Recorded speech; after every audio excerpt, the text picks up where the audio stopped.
Baiklah, saya Vinda Sri Maulani akan memaparkan materi tentang evolusi teori manajemen. Dalam materi ini saya akan menjelaskan yang pertama teori manajemen klasik, yaitu teori pengorganisasian tempat kerja dan proses produksi.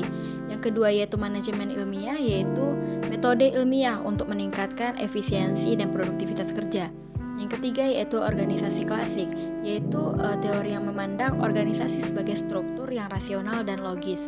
Yang keempat ada pendekatan hubungan manusiawi, yaitu model manajemen yang berfokus pada hubungan antar manusia. Yang kelima ada aliran manajemen modern, yaitu pemikiran tentang sistem analisis keputusan dan tanggung jawab sosial manusia.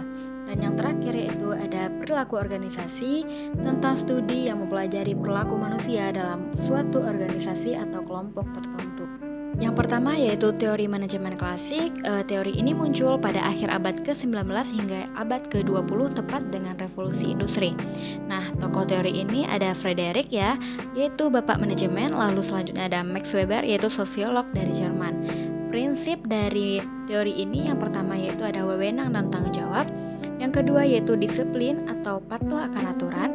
Yang ketiga kesatuan perintah atau satu atasan langsung. Yang keempat ada kesatuan arah diarahkan oleh satu manajer. Dan yang terakhir yaitu kepentingan individu. Lalu tujuan dari teori ini yaitu meningkatkan produktivitas. Namun teori ini fokus pada aspek teknis, asumsi pekerja sama sehingga kurang fleksibel. Yang kedua yaitu ada teori manajemen ilmiah. Teori ini lahir dari pemikiran Frederick yang melihat adanya kebutuhan untuk meningkatkan efisiensi. Prinsip teori ini yaitu pengembangan metode ilmiah yang lebih terstruktur tentunya. Yang kedua yaitu seleksi dan pelatihan ilmiah, yaitu memilih pekerja yang paling sesuai. Yang ketiga ada kerjasama yang erat, yaitu menciptakan kerjasama yang harmonis. Lalu ada pembagian tanggung jawab, yaitu memisahkan tanggung jawab. Contohnya itu ada standarisasi tugas, yaitu menetapkan standar yang jelas. Kekurangan dari teori ini tentunya dengan menetapkan standar yang jelas, teori ini lebih kaku. Selanjutnya ada organisasi klasik, yaitu fokus utamanya tentang struktur formal organisasi. Hierarki itu penting untuk mencapai efisiensi. Prinsipnya itu hampir sama dengan teori manajemen klasik, menekankan pada wewenang, tanggung jawab, serta disiplin. Karakteristik pada teori ini yaitu hierarki rantai komando, yaitu mengalir ke bawah. Selanjutnya itu ada kritik. Teori ini terlalu fokus pada aspek teknis. Untuk selanjutnya ada pendekatan hubungan manusiawi. Pendekatan ini muncul sebagai reaksi terhadap keterbatasan teori manajemen klasik. Prinsip dari pendekatan ini yaitu manusia sebagai makhluk sosial, yaitu manusia itu tidak bisa hidup sendirian. Lalu motivasi non-materi yaitu seperti pengakuan, penghargaan, dan lainnya.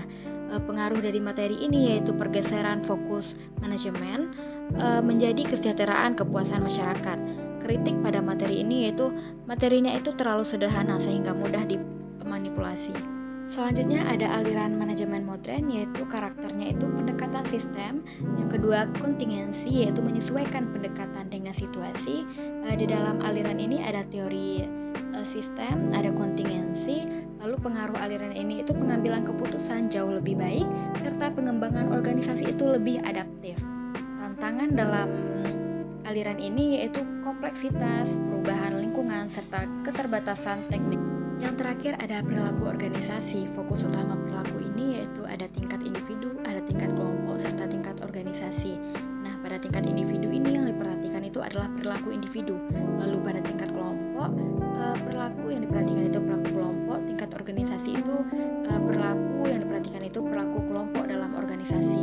Selanjutnya ada di dalam perilaku organisasi ini ada topik, yaitu seperti komunikasi, penyampaian informasi. Lalu ada tantangan seperti etika, yaitu isu-isu yang terkait privasi, diskriminasi, dan lainnya. Nah, hanya sekian materi yang saya dapat sampaikan. Terlebih terkurang saya mohon maaf.